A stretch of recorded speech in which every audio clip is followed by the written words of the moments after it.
कर लेते हैं। कल हमने बात की थी वो फैक्टर्स जो कि ड्रग की डोजेज को आल्टर करते हैं, they affect the doses of drug. इसमें हमने बात की थी, इसमें कई फैक्टर थे। इसमें एक एज था। एज में हमने ये बात कही थी कि बच्चों में और बड़ों में एक्सट्रीम में जिसे हम कहते हैं these are extreme of ages, इसमें हम जो डोज होती है और फ्रिक्वेंसी है डोज की वो चेंज करते हैं, क्योंकि दोनों एक्सट्रीम पर एक एक्सट्रीम पे आपके ऑर्गन डेवलप नहीं हुए होते, सेकेंड एक्सट्रीम पे आपके ऑर्गन घिस चुके होते हैं, ऑलमोस्ट सही काम नहीं कर रहे होते। ये रीज़न थी। फिर हमने कहा था कि बच्चों के अंदर जो हम डोजेस को रिड्यूस करते हैं वो ब्लाइंडली नहीं होता, उसमें कुछ रूल्स फॉलो होते हैं। इसमें फार्मूले थे, हमारे पास 3 फार्मूले थे to calculate the dose of kids. ये पहले वाला था वो तो हमारा यंग्स रूल था। उसमें हम एडल्ट डोज को मल्टीप्लाई करते हैं एक और फिगर के साथ।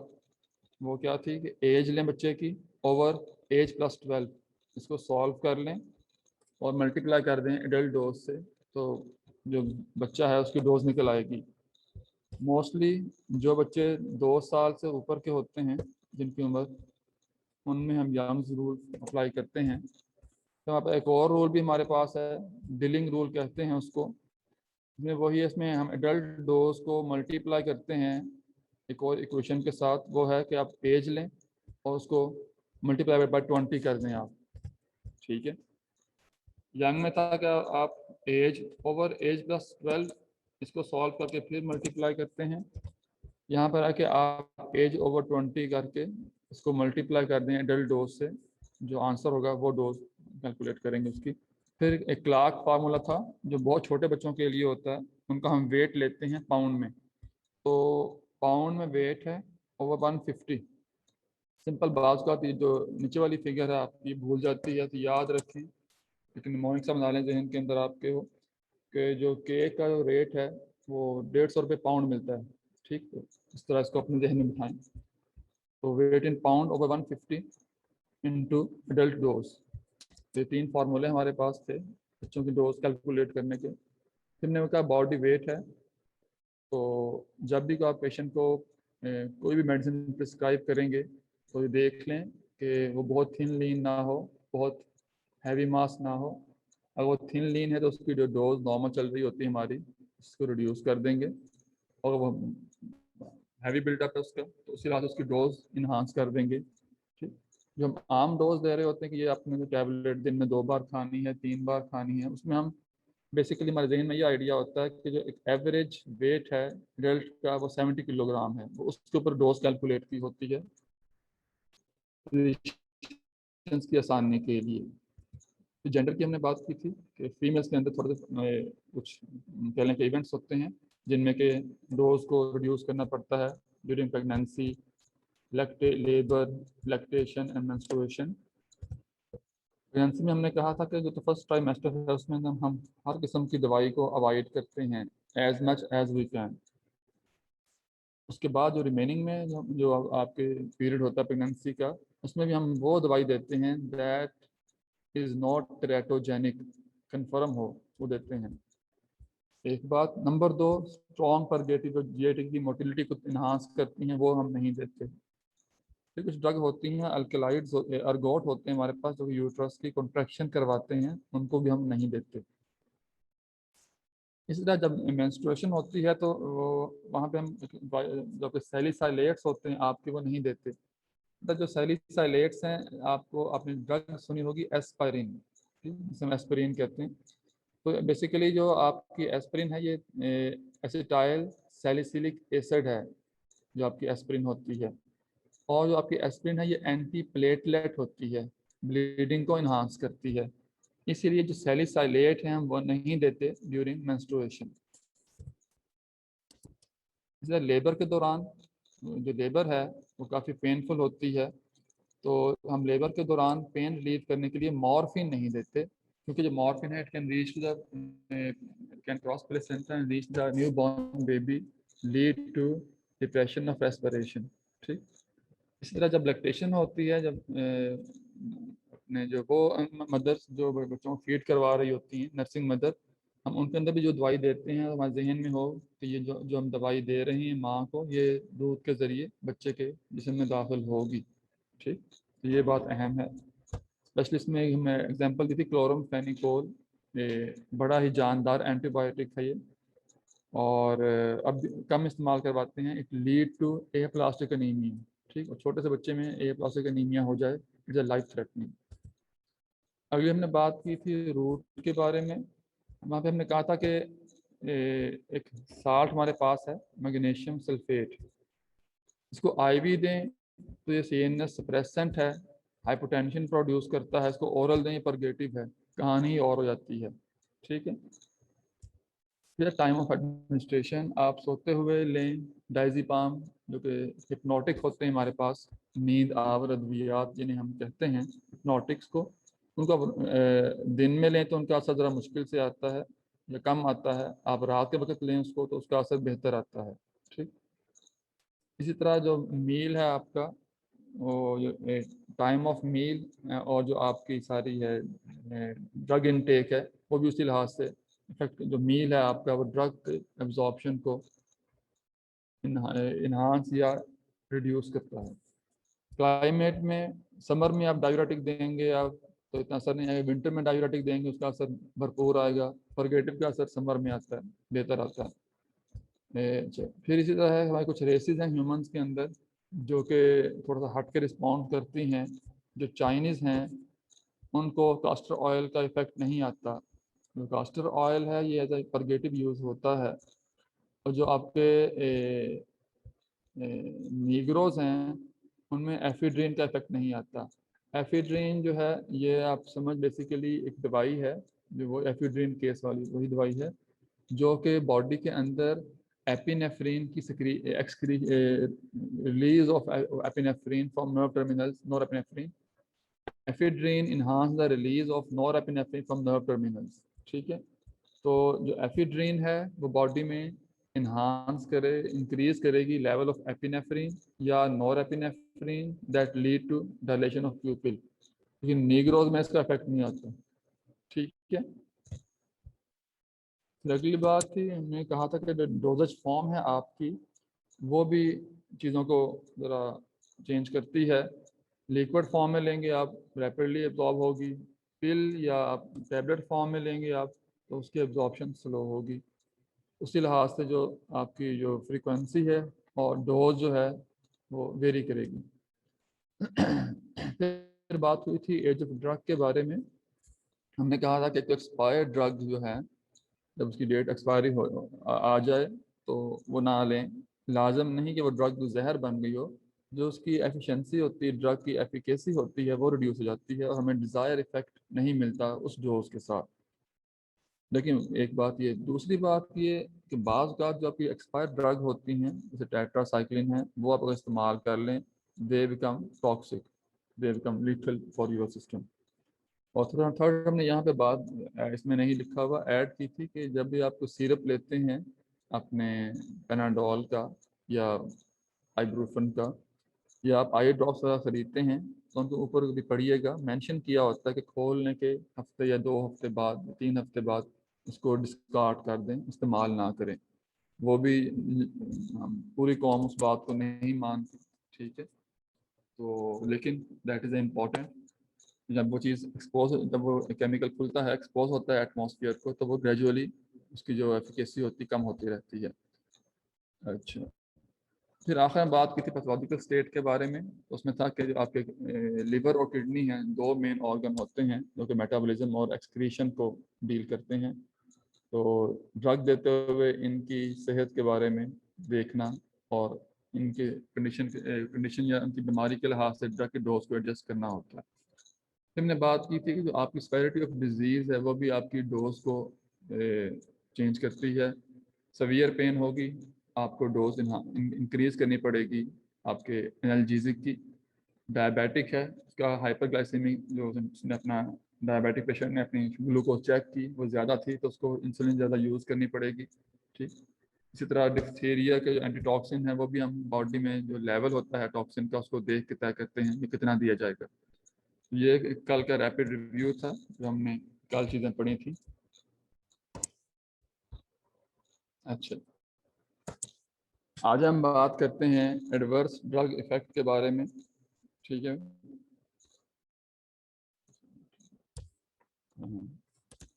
बेटा सबसे पहले एडवर्स ड्रग इफेक्ट क्या होता है? These are unwanted unexpected effect of drug treatment. They are they occur quite often. Mostly they are not too serious. Mostly, but sometimes they are life-threatening. But occasionally they could be so serious as to endanger the life. ठीक है। अच्छा, तो कौन सी condition जहाँ पे हमें खतरा पड़ता है जिंदगी को? Number 1, acute anaphylactic shock with penicillin. तो आप खबर सुनते हैं जी, डॉक्टर टीका गलत टीका लगा के मरीज की जान ले ली। Basically that was an acute anaphylactic shock because of some either penicillin or something else.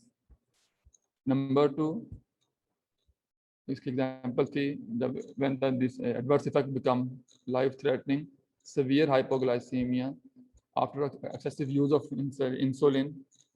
असल में होता यह है कि जो इसमें थोड़ा होता इस तरह है कि जो मरीज होते हैं डायबिटिक, वो आपने कभी नोट किया हो, जब भी वो पहले इंसुलिन लगा लेते हैं, लगाने के कुछ 10-20 मिनट के बाद खाना शुरू करते हैं।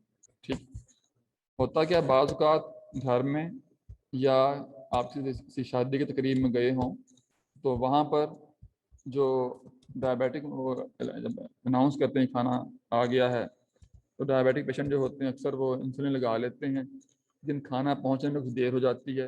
एट दैट टाइम इंसुलिन जब लग जाती है तो 20 मिनट के बाद अपना इफेक्ट शुरू करती है। अगर 20 से 30 मिनट के दरमियान ग्लूकोज ना मिले या मील ना मिले तो वो मरीज जो है हाइपोग्लाइसीमिक हो जाता है। ठीक है, वरना आम तौर पर जो मरीज इंसुलिन यूज़ कर रहे होते हैं उन्हें पता होता है कि हमें इतनी लगानी है, तो हमें इतनी देर में खाना मिल जाना है। अगर इंसुलिन लगाने और खाना मिलने के दरमियान में वक्फा जो है, टाइम गैप बढ़ जाए, it lead to severe hypoglycaemia, और पॉसिबिलिटी है कि इतना सीवियर हो कि मरीज जान से चला जाए। थर्ड है severe hypotension after discontinuation of clonidine. जो क्लोनिडीन है ये कह लें कि एक एंटी हाइपोटेंसिव ड्रग है। इसका मसला ये होता है इसको आप सडनली कह लें कि बंद कर दें इसको, तो एक सीवियर रिबाउंड आता है हाइपरटेंशन का। ठीक है, और वो जो है काफ़ी जानलेवा लाइफ थ्रेटनिंग कंडीशन हो सकती है। इसी तरह shock after stoppage of the corticosteroid therapy. आपने सेकेंड ईयर में पढ़ा होगा, जो कॉर्टिकोस्टेरॉइड्स होते हैं आपके, वो as a immunosuppressant anti inflammatory भी यूज़ होते हैं, इम्यूनोसप्रेसेंट भी यूज़ होते हैं, जिनको हम स्टेरॉइड्स कहते हैं उर्फ़ आम में। तो जब हम मरीज़ को देते हैं कॉर्टिकोस्टेरॉइड्स वगैरह, अक्सर ये हम इस्तेमाल करवाते हैं जो आपकी कंडीशंस होती हैं ऑटो इम्यून वगैरह, या जो आपकी कंडीशंस होती हैं जिसके अंदर एस्थमेटिक को और जो आपकी कंडीशन है इन्फ्लेमेटरी कंडीशन, उनमें इस्तेमाल करवाते हैं। तो उसमें हम जब भी देते हैं मरीज़ को, हम कहते हैं कि ठीक है, इसकी डोज काफ़ी हैवी होती है, मतलब 3 टैबलेट सुबह, 3 टैबलेट दोपहर, 3 टैबलेट शाम, 9 गोलियाँ मरीज़ खा रहा होता है। तो हम कहते हैं मरीज़ को कि जब आपने ये जो दवाई है आपकी कॉर्टिकोस्टेरॉइड्स, आपने यकदम बंद नहीं करने, बल्कि इसको टैपर करना है। हम बात करेंगे टैपरिंग की, ग्रेजुअली हम 9 से 8 पे, 7 पे, 6 पे इसको ग्रेजुअली डोज को रिड्यूस करते जाते हैं। बाद का मरीज जो है हस्बे आदत इस बात को इतना सीरियस नहीं लेता, यकदम थेरेपी को स्टॉप कर देता है, दैट लीड टू शॉक। ठीक है, तो ये कुछ एग्जांपल थी हमारे पास कि जब आपके एडवर्स इफेक्ट हैं वो they become a threat to your life. ठीक है, उसकी 3-4 एग्जांपल थी हमारे पास। हम बात करते हैं हाउ डू वी क्लासीफाई और डिवाइड द एडवर्स इफेक्ट्स। मैं 2 में डिवाइड किया हुआ है। नंबर 1 वो adverse effect that we can predict, second type those are unpredictable. अच्छा, पहले बात कर लेते हैं वो effect that we can predict कि ये पॉसिबिलिटी हो सकती है। उसमें आता है due to excessive pharmacological activity of a drug. अच्छा, तो क्यों प्रिडिक्ट जो आपकी जिनकी हम प्रिडिक्शन कर सकते हैं, उसमें ये था कि ये पॉसिबिलिटी है जो आपने ड्रग ली है उसकी एक्सेसिव एक्टिविटी हो गई है, एक बात। नंबर 2, या जो आपने ड्रग ली है आपने उसके विड्रॉ सिम्टम आ गए हैं, ठीक है, या response after the discontinuation of treatment, ये दो तरह की होती है। जो पहली आपकी एग्जांपल है एक्सेसिव फार्माकोलॉजिकल एक्टिविटी की, उसमें बेटा याद रखें, एक तो ये हो गया कि मरीज ने दवाई ओवरडोज कर ली, एक पॉसिबिलिटी है गलती से। नंबर 2 है उसने 2 ड्रग्स मिला के इस्तेमाल कर ली और उनका का आपस में इंट्रैक्शन हो गया और एक ड्रग ने दूसरे का इफेक्ट बढ़ा दिया, ठीक है, ये पॉसिबिलिटी है। थर्ड ये है कि मरीज का लिवर जो था वो कंप्रोमाइज था, उसमें कोई पैथोलॉजी थी लिवर के अंदर, लिवर प्रॉपर काम नहीं कर रहा था, तो जो हमने डोज दी वो मेटाबोलाइज प्रॉपरली नहीं हुई, तो जो डोज थी ड्रग की वो बढ़ गई, मेटाबोलाइज नहीं हो रही थी ड्रग में, बॉडी में वो ड्रग जमा होती रही, इट प्रोड्यूस एक्सेसिव इफेक्ट, ठीक। तो ये 3-4 पॉसिबिलिटीज बनती हैं excessive effect of pharmacological activity of drug, ठीक, एक ये बात हो गई। दूसरी बात है विड्रॉ के बारे में। इसकी वजह जो आपकी एवरीडे लाइफ से एग्जांपल बनती है, अक्सर आपने देखा होगा कि जो आपके एडिक्ट होते हैं, जो ये लव चाहे जो लोग हीरोइन के एडिक्ट हो जाते हैं, इवन जो या बाज़ अल्कोहल के भी एडिक्ट हो जाते हैं, उनसे वो छुटती नहीं है, ठीक है। और अगर हम उनको जो अल्कोहलिक्स को जो एडिक्ट हों और जो आपके दूसरे होते हैं हीरोइन के एडिक्ट, इनको हम हीरोइन ना दें, इनके अंदर बड़े सीवियर से वो सिम्टम्स आते हैं, उनको हम विदड्रॉ सिम्टम कहते हैं, ठीक है। आपने नोट किया होगा उनका जिस्म टूटता है, उनकी दर्दें होती हैं, और जो आपके हीरोइन एडिक्ट होते हैं उनकी इतनी पेन होती है कि वो चीखें मारते हैं, बाकी बड़ी सीवियर पेन होती है, इतनी severe pain that can not be relieve without morphine, इतनी सीवियर पेन होती है। जो मेन रीज़न है जो जो कि हीरोइन एडिक्ट्स को रोकती है हीरोइन के छोड़ने से, वो बॉडी एक्ट्स होती हैं जो कि हीरोइन एडिक्ट फेस करते हैं एट विड्रॉ, ठीक है। तो विड्रॉ सिम्टम की पॉसिबिलिटी है, ठीक है। इसी तरह जो अल्कोहलिक होते हैं, जो कि उन सेम उनमें सिनेरियो होता है कि जब वो अल्कोहल छोड़ते हैं तो बड़ी सीवियर बॉडी एक होती है, इसके अलावा जो उनका CNS है वो नॉर्मल नहीं हो पाता, ठीक है, काफ़ी उसमें मसले इसके अलावा और भी आते हैं, जब हम पढ़ेंगे मॉर्फिन, बेंजोडाज़ापीन, अल्कोहल, तो तफसील से बात करेंगे। तो जो विड्रॉ सिम्टम होते हैं आपके, तो वो भी इसी कैटेगरी में आते हैं। हमें पता होता है कि जो फलां आदमी जो अल्कोहलिक है, जो फलां आदमी जो हीरोइन एडिक्ट है, या फलां आदमी जो कि आपके बेंजोडाज़ापीन जो हैं जो सेडेटिव हिप्नोटिक इस्तेमाल कर रहा है, अगर ये दवाई नहीं मिलेगी इसको या ये रोक दी जाएगी तो इसमें फलां फलां फीचर आएंगे, these are predictable adverse effects, ठीक है। वो सारे के सारे इसी में कवर होते हैं। अच्छा, उनके और इसमें क्या होता है जी, दे ऑकर यूजली, ठीक है। Number 2, early in the course of treatment, बिल्कुल ठीक, क्वाइट ऑफन हो जाते हैं और डोज से रिलेट करते हैं, बिल्कुल। जो थोड़ी से अल्कोहल ले रहे हों उनके लिए वो छोड़ना आसान है, जो थोड़ी मकदार में आपके हीरोइन के ले रहा हो उसको छोड़ना आसान है as compare to heavy doser से। अच्छा बेटा,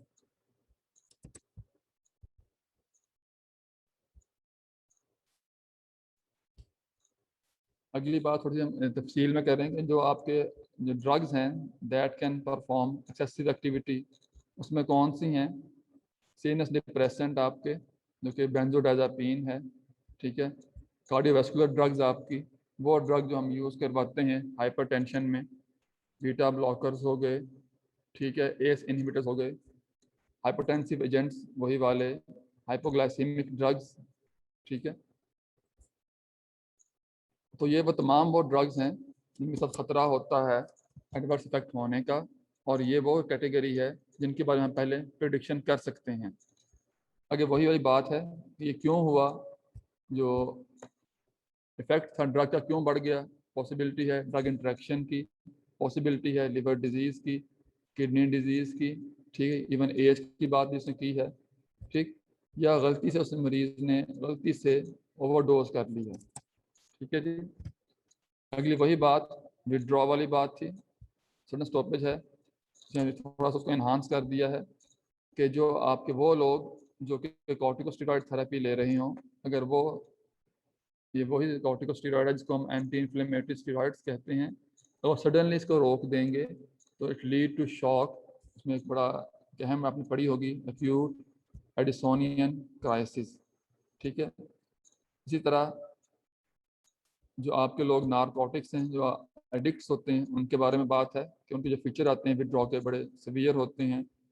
फिर जो बारबिचुरेट्स हैं उनके विड्रॉ फीचर बड़े सीवियर होते हैं। ठीक। फिर जो आपके एक और अहम बात यह है कि बीटा ब्लॉकर्स में precipitate, PPT stand for precipitate angina and MI. बेटा थोड़ा सा इसको देख लें। एंजाइना क्या होता है?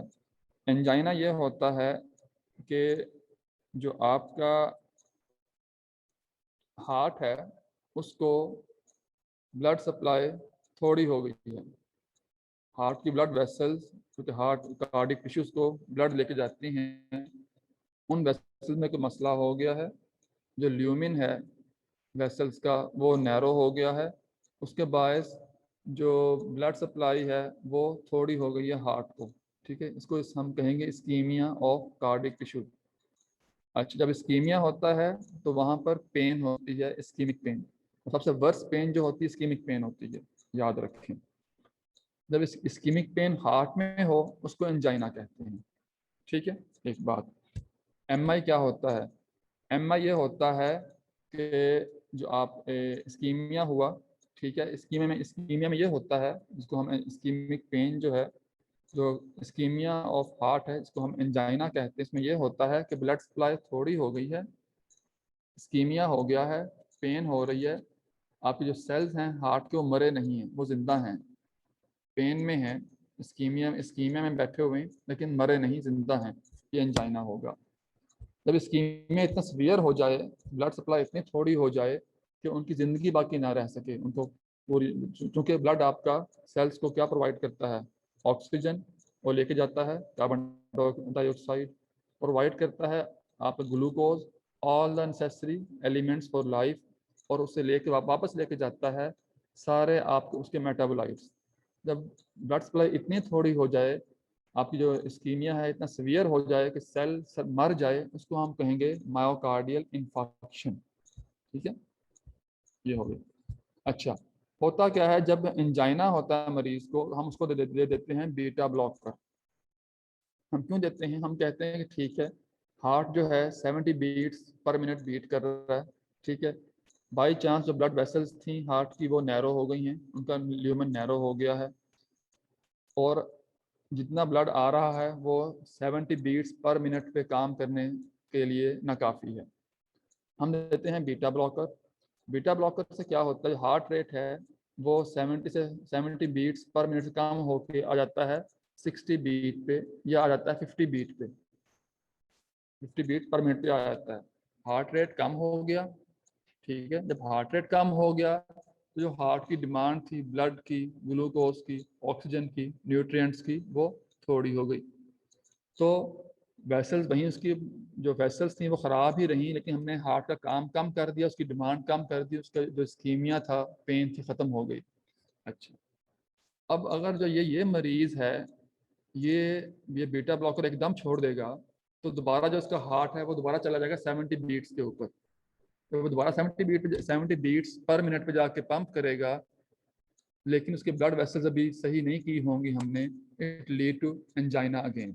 ठीक, तो ये एग्जांपल है बीटा ब्लॉकर्स की एंजाइना के साथ लिंक करने में। ठीक है। अच्छा, ये तो हमने बात कर ली, जो कि प्रिडिक्टेबल इफेक्ट्स थे, प्रिडिक्टेबल एडवर्स इफेक्ट थे, उनके बारे में। अब बात करते हैं वो adverse effect that can be predicted. इसमें वो ही दो बातें आएंगी, नंबर एक ड्रग एलर्जी के बारे में, नंबर दो आपकी इडियोसिंक्रेसी, या हमने से कहा था फार्माकोजेनेटिक्स, इसमें आपके जीन्स इन्वॉल्व होते हैं। ठीक है, वो दोनों जो हैं इसी के अंडर कवर होंगे।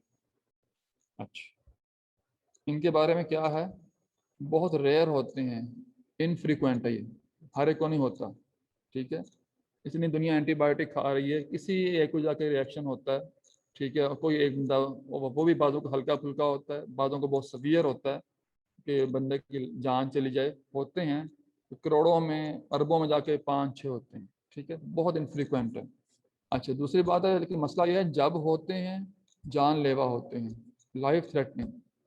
ठीक है, इतना सवियर रिएक्शन होता है आपकी जो ये ड्रग एलर्जी का बाजुकात, कि मौका नहीं मिलता आपको कवर करने का।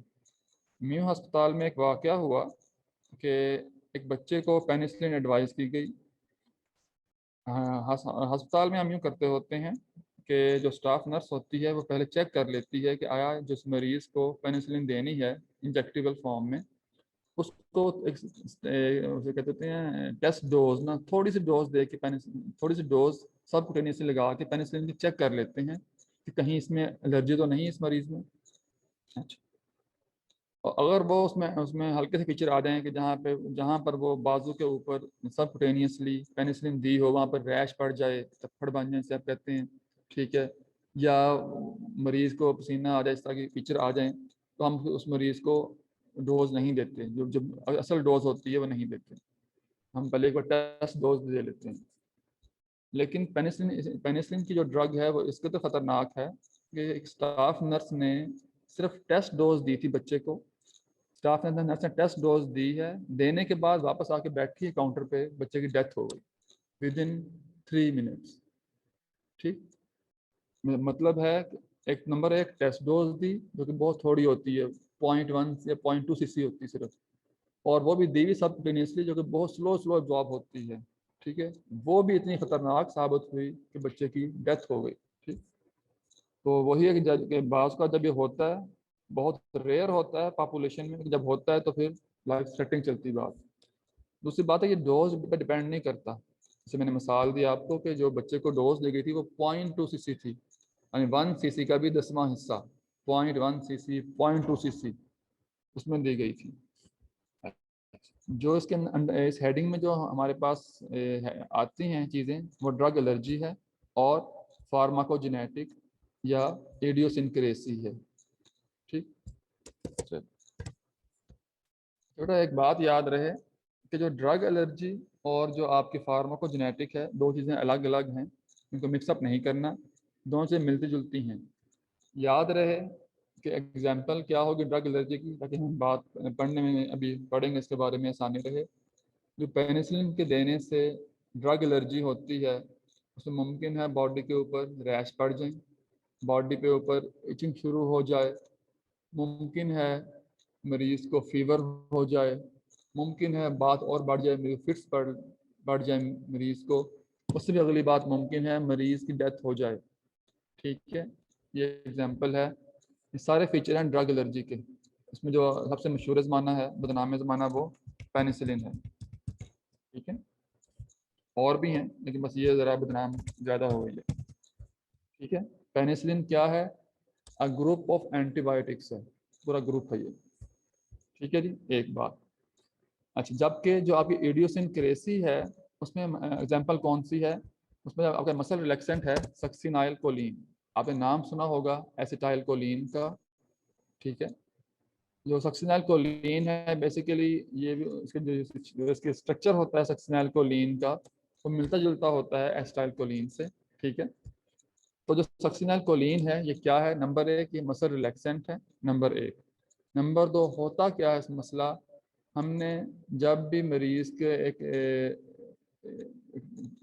ट्यूब डालते हैं हम फेफड़ों, जिसको हम इंटूबेशन कहते हैं, जब भी हम मरीज को शिफ्ट करते हैं वेंटिलेटर के ऊपर, वेंटिलेटर क्या होता है, एक मशीन होती है जो कि मसनूई तौर पे मरीज को सांस दिलवाती है। जब भी हमने मरीज को शिफ्ट करना हो वेंटिलेटर पे, हम उसके रेस्पिरेटरी ट्रैक में एक नाली डालते हैं। ठीक है, उसे कहते हैं इंटूबेशन करना। जब हम इंटूबेशन करते हैं तो हमें ज़रूरत होती है कि जो उसका जो मसल है आपके नेक के, और जो डायाफ्राम है, थोड़ी देर के लिए ज़रा खामोश हो जाए। अच्छा, हम क्या करते हैं, एक शॉट देते हैं, एक छोटी थोड़ी सी डोज देते हैं इंट्रावेनसली सक्सिनाइल कोलिन की, और इस दौरान हम उसका जो इफेक्ट है वो कुछ थोड़ी देर के लिए रहता है सक्सिनाकोलिन का। हम इस दौरान हमारे पास वो 1-2 मिनट होते हैं, 3 मिनट में हमें मिनट मिलते हैं। इसमें डायफ्राम जो है मरीज का वो रुक जाता है, जो मसल है नेक के दे बिकम रिलैक्स, और हम आराम से जो ये ट्यूब डाल देते हैं उसके ट्रैकिया में और फेफड़ों में। अच्छा, होता क्या है, जो एक आम हेल्दी इंसान है 3 मिनट के बाद जो बॉडी है वो सक्सिनाकोलिन को मेटाबोलाइज कर लेती है, मरीज द पेशेंट बिकम नॉर्मल। ठीक है, मरीज दोबारा सांस दोबारा बहाल हो जाता है, एवरीथिंग इज ओके। बाज लोग ऐसे होते हैं पॉपुलेशन में जिनके अंदर जो सक्सिनाकोलिन जो है मेटाबोलाइज नहीं होती। बाज लोग ऐसे होते हैं पॉपुलेशन में जिनके खून में सक्सिनाइलकोलिन को मेटाबोलाइज करने वाला एंजाइम नहीं होता या बहुत थोड़ा होता है। अब खुदा ना खास्ता ऐसा इंसान आपके पास आ गया, आपने उसको सक्सिनाइलकोलिन डाल दी, और अब आपने आपका जहन में था कि आपने उसे एक शॉट दे दिया सक्सिनाइलकोलिन का, एंड यू गेट 3 मिनट्स। उसमें 3 मिनट में उसका डायाफ्राम ज़रा खामोश रहा, उसके जो मसल से ट्रैक किया कि वो खामोश हो गए, रिलैक्स हो गए। आपने आराम से जो ट्यूब थी उसके ट्रैकिया में और डाल दी। लेकिन उस मरीज़ के अंदर जो है सक्सिनाकोलिन मेटाबोलाइज नहीं हो रही, स्टिल एग्जिस्ट करती है, जिसके बायस जो डायाफ्राम के जो रिलैक्सेशन है वो प्रोलॉन्ग हो जाती है। अब इस मरीज़ के अंदर मसला खड़ा हो गया, जब तक सक्सिनाकोलिन जो है वो बॉडी से बाहर नहीं निकलेगी मेटाबोलाइज होके, ये मरीज सांस नहीं ले सकेगा, इसका डायाफ्राम रिलैक्स रहेगा, पैरालाइज रहेगा। ठीक है, तो ये कंडीशन है सक्सिनाकोलिन की वजह से मसला खड़ा हुआ है, इसे कहते हैं इडियोसिनक्रेसी। ठीक है, ये एग्जांपल कोट करनी है इडियोसिनक्रेसी में। ठीक, अच्छा, अगली बात करते हैं कि पेनिसिलिन के साथ जो रिएक्शन जो मसला खड़ा हुआ है उसमें, और जो ये मसला खड़ा होता है सक्सिनाकोलिन में, इनमें फ़र्क क्या है। पहली बात तो ये है कि जो मसला खड़ा होता है पेनिसिलिन के साथ, याद रखें जब भी ड्रग एलर्जी होगी वो सेकंड डोज पे होती है। ड्रग एलर्जी सेकंड डोज पे होती, फर्स्ट डोज पे नहीं होती। ठीक है, हाँ ये है असल में होता क्या, जब पहली डोज देते हैं आप मरीज को, कहीं पे लगती है ड्रग की, कहीं जो मरीज को फर्ज करें एक मरीज है, बच्चे की बात करते हैं, इसमें रिएक्शन हुआ था पेनिसिलिन का, उसको कहीं पर माजी में कहीं पे हल्की सी डोज पेनिसिलिन की मिल चुकी होगी, उसे अक्सर लोग नोट नहीं करते।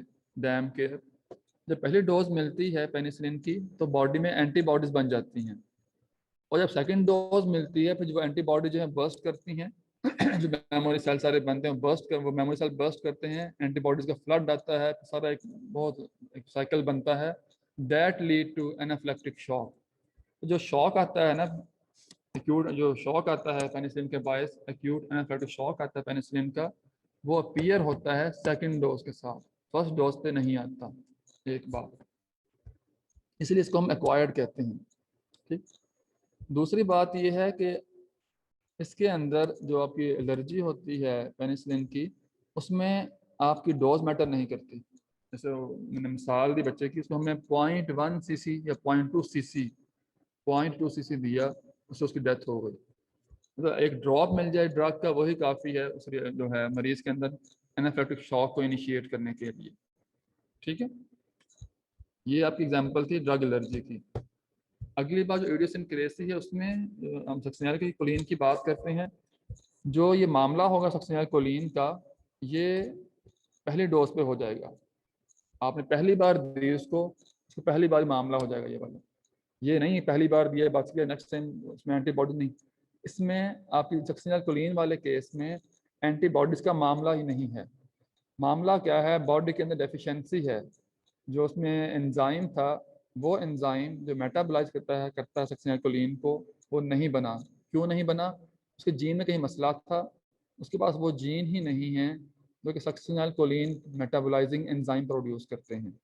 ठीक है, तो मसला उसके जीन में है, तो कोई मसला नहीं एंटीबायोटिक का, कोई मसला नहीं है रिएक्शन का। और नंबर 2, इसीलिए जब पहली बार देंगे आप, तो जो इंसान के अंदर जिसमें ये मसला होगा वो पहली पहली डोज देने पर ही नज़र आ जाएगा। और तीसरी बात क्या है, क्वांटिटी मैटर करेगी, बिल्कुल करेगी। थोड़ी डोज दी हुई है तो मुमकिन है बॉडी के अंदर जो डोज थोड़ी दी आपने बॉडी में, जब वो 5 लीटर खून में डोज डिस्पर्स होती है, डिस्ट्रीब्यूट होती है, मुमकिन है वो इतनी थोड़ी हो जाए कि मरीज बच जाए। लेकिन अगर आपने डोज जो है वो जो बिल्कुल जो चलती है एक नॉर्मल थेरेप्यूटिक डोज दी वो दी है तो उसका असर नहीं जाएगा। ठीक, ये मेन फ़र्क होता है आपका ड्रग एलर्जी में और इडियोसिंक्रेसी में। अब इसे पढ़ लेते हैं। दोनों एबनॉर्मल रिस्पॉन्स हैं, दोनों आल्टर रिस्पॉन्स हैं। जो ड्रग एलर्जी है वो एक्वायर्ड रिस्पॉन्स है, सेकेंड डोज पे अपीयर होगा, उसमें एंटीबॉडीज सारा जो आपकी इन्फ्लेमेटरी रिस्पॉन्स वो इसमें शामिल होता है।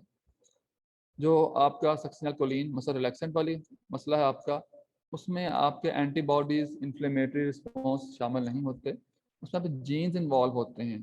बॉडी में जीन्स नहीं है, ऐसा जीन की डेफिशिएंसी है जो कि इस ड्रग को मेटाबोलाइज करता है, इसीलिए ड्रग का असर रिस्पॉन्स एबनॉर्मल आ रहा है।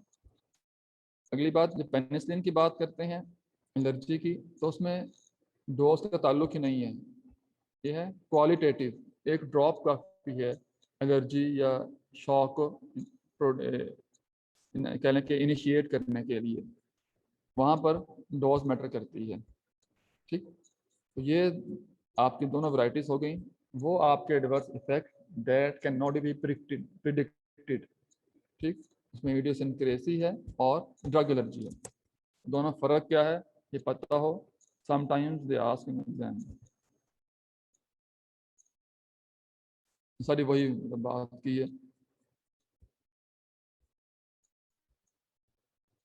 अच्छा, जो आपका ये लिखा हुआ है जेनेटिकली डिटरमिन्ड इफेक्ट, इसके वही दो तीन नाम हैं। इसी को हम इडियोसिंक्रेसी भी कहते हैं, इसी को हम इडियोसिंक्रेसी भी कहते हैं, इसी को जेनेटिकली डिटरमिन्ड भी कहते हैं, इसी को हम फार्माकोजेनेटिक भी कहते हैं।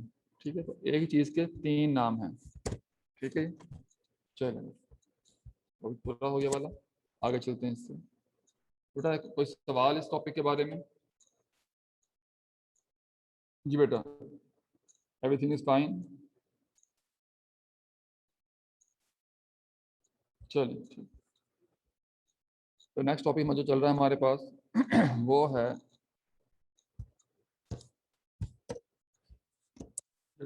इसी जो आपकी जो आपका एडवर्स इफेक्ट है, इसी को एक और भी हेडिंग के तहत ये कवर होता है, उसे एडवर्स ड्रग रिएक्शन कहते हैं। एडवर्स इफेक्ट कह लें या एडवर्स ड्रग रिएक्शन कह लें, ऑलमोस्ट सेम थिंग्स है।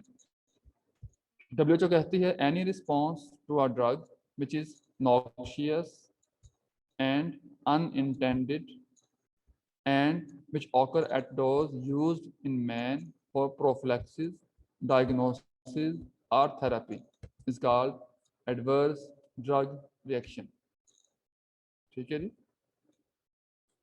ड्रग का कोई भी रिस्पॉन्स जो कि नॉक्शियस हो, अनइंटेंडेड हो और ड्रग इस्तेमाल हो रही हो प्रोफिलैक्टिकली या डायग्नोसिस के लिए या थेरेपी के लिए, उसको हम एडवर्स ड्रग रिएक्शन में शामिल करेंगे।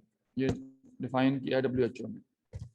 अच्छा, जो WHO ने इसको कह लें कि क्लासिफाई किया हुआ है, वो सारी वही बातें हमारे वाली बातें हैं जैसे हमने इनको पहले क्लासिफाई किया था प्रिडिक्टेबल इफेक्ट में, अनप्रिडिक्टेबल इफेक्ट के अंदर। उन्हीं उसी चीज़ को इन्होंने एक और क्लासिफिकेशन इसमें उसको टाइप ABCDEF तक क्लासिफाई कर दिया है। इसको देख लेते हैं एक बार। पहले उसने कहा टाइप 1, उसने क्या कहा कि ऑगमेंटेड इफेक्ट है। जो हमने बात कही थी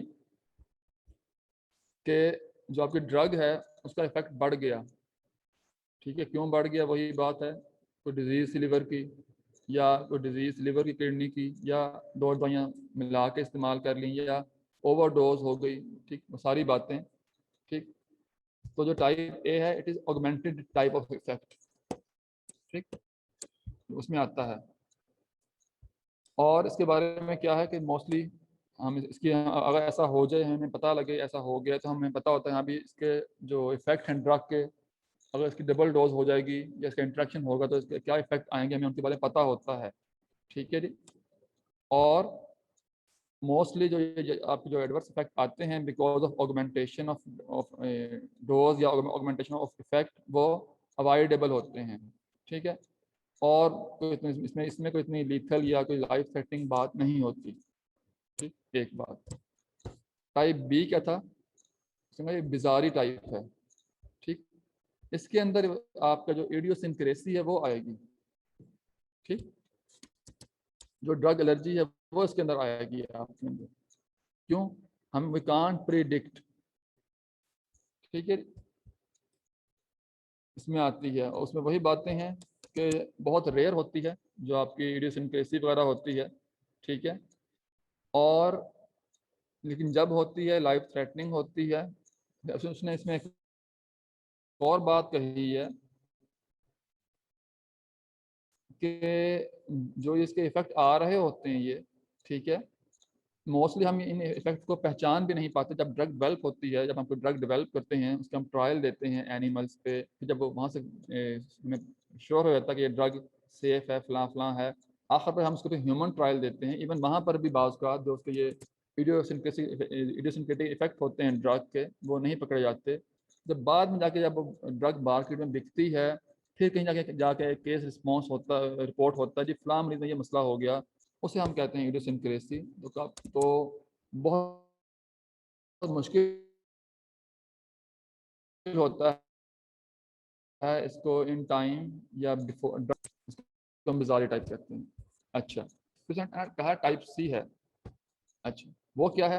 वो ये है कि अगर आप इसका है सी फॉर कंटिन्यू। ये क्या हुआ भाई, इसका कुछ हो गया, ठीक है। अच्छा, इसमें क्या कि अगर आप एक दवाई कोई भी ड्रग या केमिकल मुसलसल इस्तेमाल कर रहे हैं, उसके इफेक्ट तब आते हैं। मसलन इथेम्बुटोल है, ठीक है। इथेम्बुटोल क्या बेटा, ये असल में एंटी होती है टीबी के खिलाफ जो होती है दवाई, वो है दवाई है ये, ठीक है, इथेम्बुटोल। जब हम इसको इस्तेमाल करवाते हैं लंबे अरसे तक, तो ये ऑप्टिक न्यूरोपैथी करवाती है, ठीक है। जब इसे कॉन्टिन्यूस, क्योंकि जो अद्वियात हम टीबी में इस्तेमाल करवाते हैं, इनका कोर्स 9 महीने का कोर्स होता है। आपने वो दवाई 9 महीने खानी होती है, तो हम काफ़ी लंबा अर्सा इस्तेमाल करवाते हैं। तो इथेम्बुटोल जो है वो आपकी आईज को ख़राब करती है, ऑप्टिक न्यूरोपैथी करवाती है। इसी तरह एक आपके बिसफॉस्फोनेट्स होते हैं, ठीक है, वो ऑस्टियोनेक्रोसिस करवाते हैं आपके, ठीक है, ये इसमें। अच्छा, टाइप डी वैरायटी इसने कहा कि डिले है।